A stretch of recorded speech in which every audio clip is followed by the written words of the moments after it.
ever gotten home after a 12-hour workday, you sat in your driveway and you realize you don't even have the energy to walk into your house?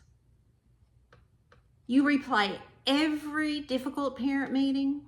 You think about every teacher that had just one quick question that interrupted what you were doing.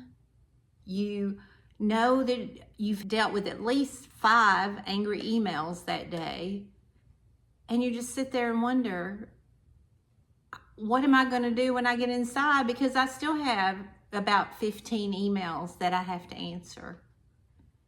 Then you wake up the next morning and you do it all over again. If that's you, this video is for you. Because assistant principal burnout is real. It's not just something you're thinking in your head. And far too many leaders are suffering in silence. Hi, I'm Sherry. If you're an assistant principal, you probably didn't step into leadership thinking, I want to handle these 25 discipline referrals. I want to talk to 3 angry parents today. I want to try to figure out how my district wants me to handle this new initiative. That's not why you go into administration. You do it because you want to make a difference with more kids. But somewhere between the meetings, the district compliance, the constant interruptions, that purpose that you started with, it starts to feel buried inside you. Not because you're weak, not because you're failing, but because the job often demands more than any one person can handle, especially for any amount of time. So let's be honest about what an assistant principal has to do. You are expected to support teachers. You're expected to build relationships with students. You have to handle discipline. You have to communicate effectively with parents.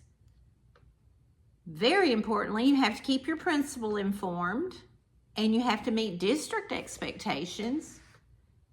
You have to respond to crisis anytime they happen. No matter what else you're doing, you have to stop and respond if there's a crisis. You have to complete paperwork and attend meetings, coach instruction, and somehow, with all of that, you still have to smile through it all and act like you're just so thrilled to be in that position.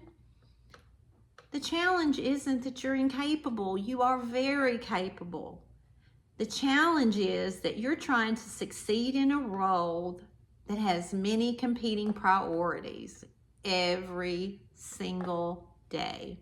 It's no wonder so many assistant principals feel exhausted before the school year is even halfway over. But burnout doesn't happen overnight. It starts very, very slowly. You tell your principal you don't have time to eat lunch. You take your work home with you. You're up till 10 o'clock at night responding to emails.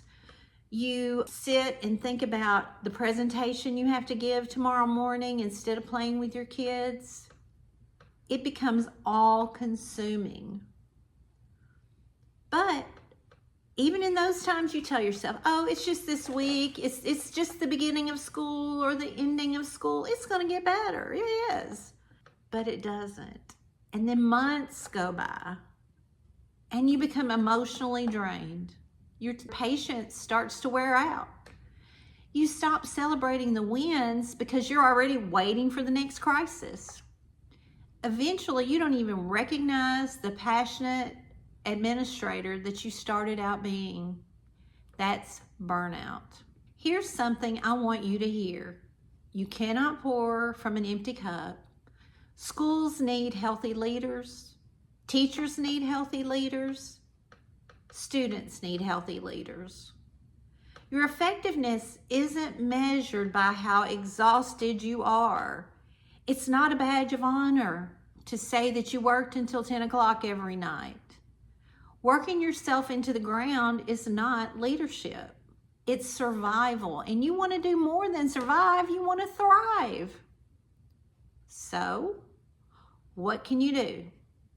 First, and most importantly, recognize that not every problem is yours to solve, and not every problem has to be solved immediately. So you got to prioritize.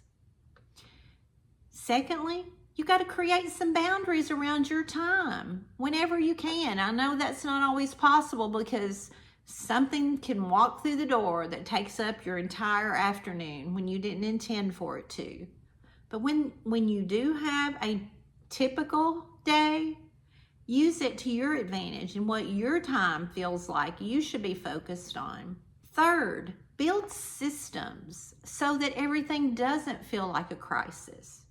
Make sure your school has systems in place so everyone knows what's expected and how to handle most situations. So that takes it off your plate for most things, unless it really is critical. Fourth, and maybe most importantly, find a coach or a mentor of someone in leadership that you can work with. When you're an assistant principal, it's not a good idea to be close friends with teachers and share personal things that go on in the office. That's never a good situation.